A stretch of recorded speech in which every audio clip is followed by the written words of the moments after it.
Welcome to the Women Living Well After 50 podcast.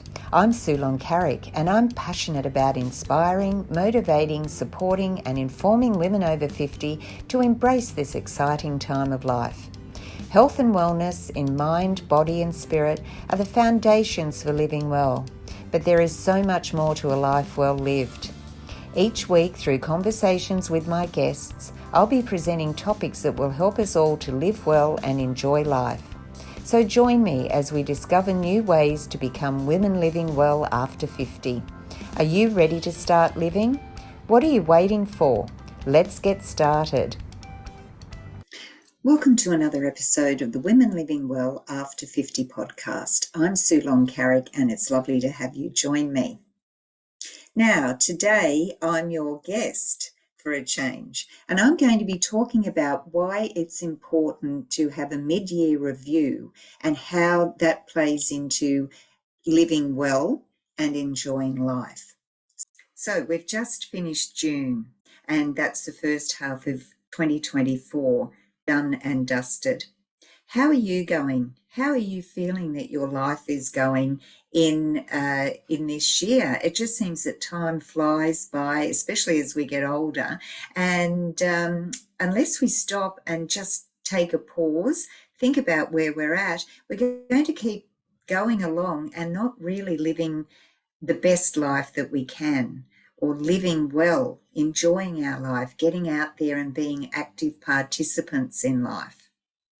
So what I do usually, and what I did this year, is I sit down and I do a review on my first half of the year. So each month I write a post about what's been on my calendar. It's for a link up that we have, and people join us and write what they've been doing. And lately I've been also writing a weekly Living Well This Week letter, where I look back at my week, what I've done, how have I been living well, how have I been being an active participant in life. Documenting our activities is an excellent method for keeping track of life events, not just for yourself, but for your family to know the real you, and also exploring resources to help us live well. So if you've only got to look at Instagram, if you take photos, you look back through your photos and that can show you what you've been up to. But it goes deeper than that. How often do we actually make the time to pause and reflect on our actions? How often do we appreciate our experiences and relive them rather than doing them and then forgetting about them? You know, we went on a trip last year over to Amsterdam and we did a beautiful river cruise down the Rhine. But once you come home, you suddenly get back into living again and you forget all about your experience. And unless you actually go back and revisit it by looking at the photos, or if you keep a travel diary, by looking at what you did or talking about it, they're lost to our memories and they're just put aside, and which is a shame because we had a wonderful time, and it brings me great joy when I look back and see things that we've done. Another area that perhaps we should be looking at is reflecting on our actions, what we've been up to, realizing that we might have settled into a comfort zone and settled into a bit of a rut.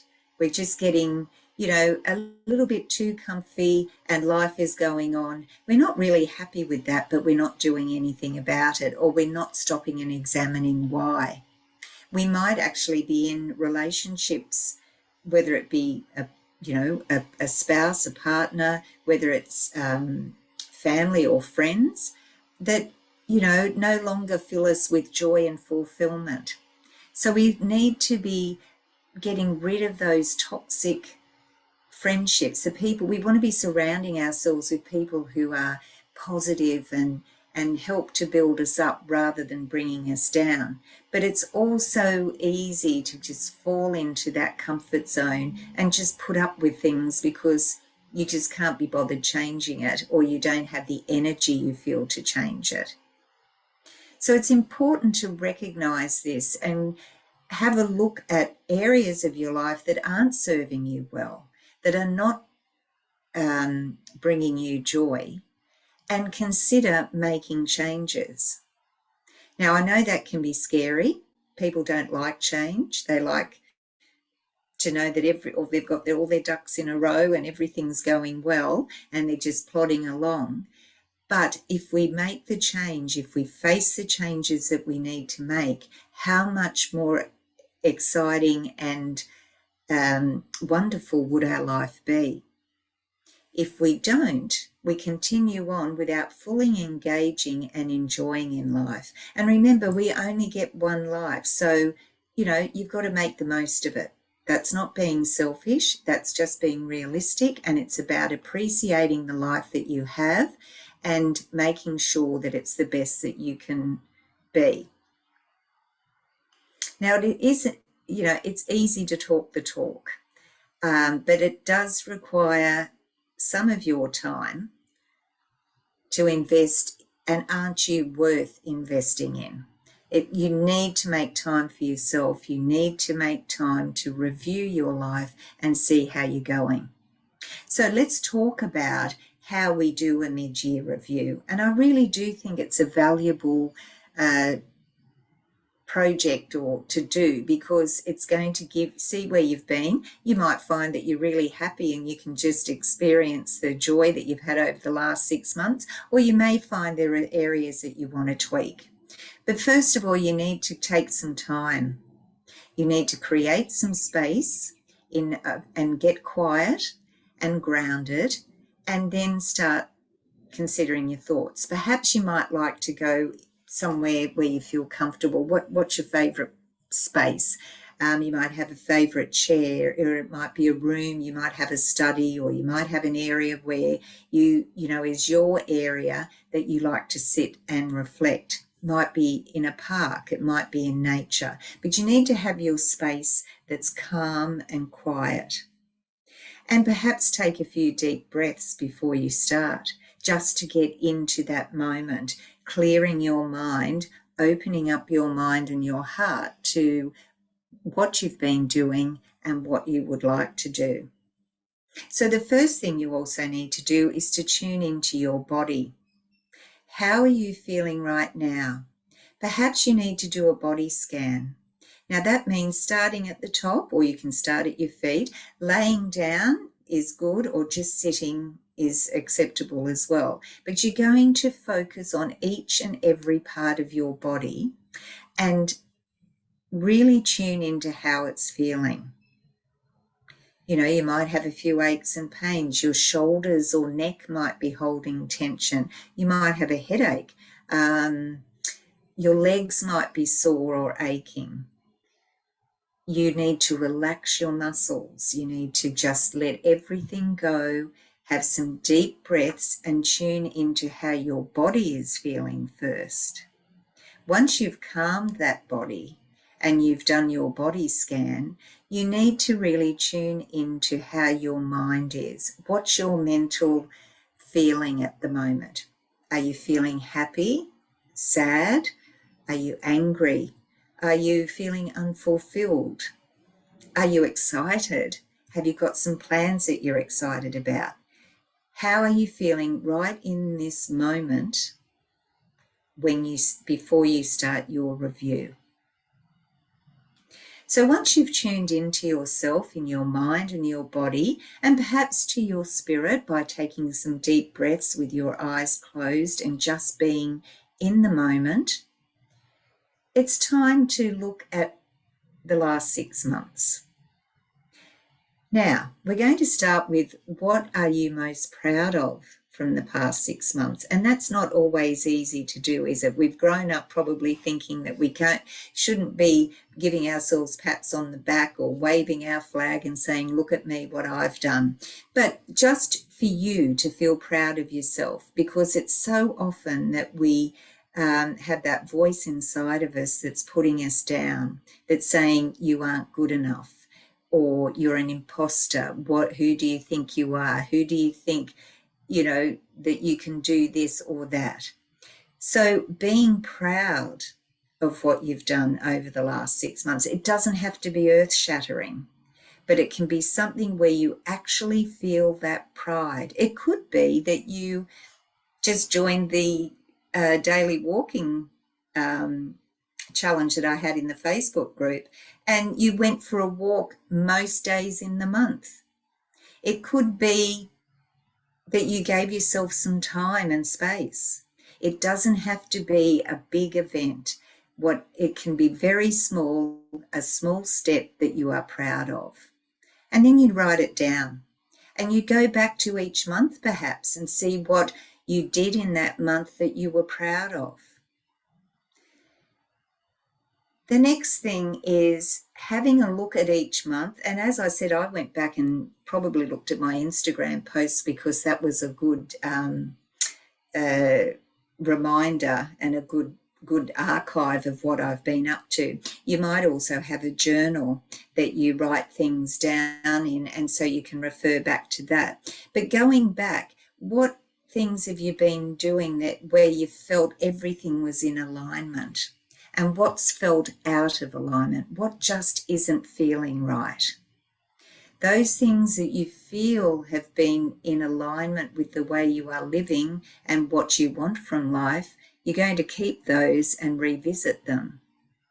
You're going to look at what's made you feel out of alignment, what's made you feel unsettled or anxious or worried or concerned. What can you do about removing those things from your life?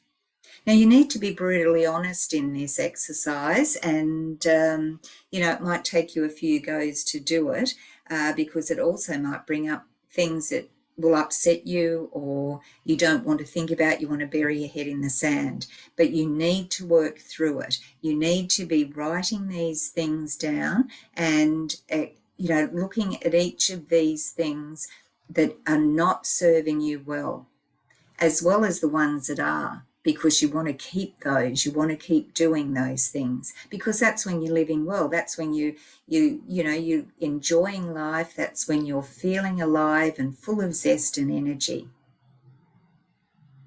Now, at the beginning of the year, many of us set a word of the year. And like a lot of things, setting a New Year's resolution or things like that, we can tend to move away when life takes over. So it needs to bring back, did you start the year with an idea of what was going to be important to you? It could be spending time with family. It could be learning something new. Whatever it is, whatever you thought at the beginning of the year you wanted from 2024, you need to focus on that and see what were the things that you said you were important to you in the year. Have you started to do those things? Or have they been pushed aside because you've been too busy, or you haven't set your boundaries and everyone wants a piece of you? You're giving yourself to everyone. You've got no time for yourself. So you need to do that. So that's what you do for the first 6 months. You tune into your body, you tune into your mind and your spirit, how you're feeling right now. You look at what you've been proud of in the past 6 months. You look at what felt good when you were doing it, what activities or lifestyle you did that felt good and in alignment. And then look at the things that weren't in alignment with what you wanted. You need to look at what you thought was important to you at the beginning of the year and focus on those. Now, things might change too. You might start the year by thinking, oh yes, this is important to me. But then as time goes on, you see that perhaps it isn't as important as what you thought it was. We can change. Nothing's set in stone, and that's the good part about it. You can change and do things to improve your life as long as you feel brave enough to make those changes. So let's have a look at what we do from here to the end of the year, because we've made our mid-year review. But are we going to stop there? We need to think about the next 6 months. So what are your focus areas and priorities for the next 6 months? What worked in the first half of the year? What didn't? What are you going to change to make the second half of the year, a great finish to the year? What is one goal or desire or dream that you most want to achieve? Might only be a little one, and it's no point having 10 goals and trying to achieve them all. Just choose one thing that by December 31 you can say, I did it. Have a think about that one. Now, what is one change you could make that would have the greatest impact on your well-being? Now, living well, I've said it before, the basis of living well is to have a healthy lifestyle. That's regular exercise, doing something that you enjoy. That's eating a healthy diet. It's not being on a diet, it's just making healthier food choices. It's having regular medical checkups to make sure that you're maintaining your health and well-being. Making sure you get on top of things, perhaps, that a blood test might show up, that you're, reducing the risk, or you're trying to do something to overcome that. That's the basis, but there's so much more to a life well lived, as I always say. But unless you have your health and well-being in place, living well is just not going to be quite as achievable. So what's one change you need to make in the next 6 months to help you achieve that well-being? Now, that's mental health as well. So that means setting aside time for yourself, whatever it is that brings you joy. Everyone's different. So it's, when we say self-care, it's not necessarily just having your hair done or your nails done. There's a lot more to it than that. It's about making time for yourself to do things that you want to do, or to just rest if your body needs it. It's about setting boundaries. It's about just trying to create a life that you feel happy with and that you feel that you are making the most of. So think about that. What's one change that's going to have the greatest impact on your well-being? It could be just going for a walk every day. It could be taking 5 or 10 minutes in the morning to meditate or to do some yoga and stretching.